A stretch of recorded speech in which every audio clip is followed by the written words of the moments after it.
Ցույց էր տվել, որ բռնության ես ենթարկվել ամուսնուդ կողմից եւ նշել էր, որ դա շարունակական բնույթ է կրել։ Դու խոսում էիր հոգեպես ապրելու կամ չապրելու մասին, բայց դու վախ չունեիր ֆիզիկապես կապրես, թե չես ապրել։ Եղել են խեղտամահ անելու փորձեր։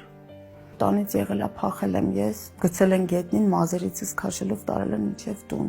Բանալիներով օրինակ այնպես են հարվածել իմ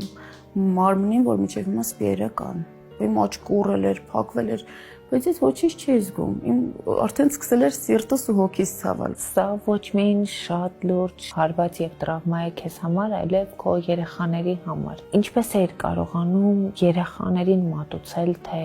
ինչ է տեղի ունենում ձեր ընտանիքում։ Իմ մեծ տղան շատ ուշ սկսեց խոսել, միայն այն հետևանքներով, թե ինչեր էր որ տեսել, ինչ ապրումներ էր ունեցել։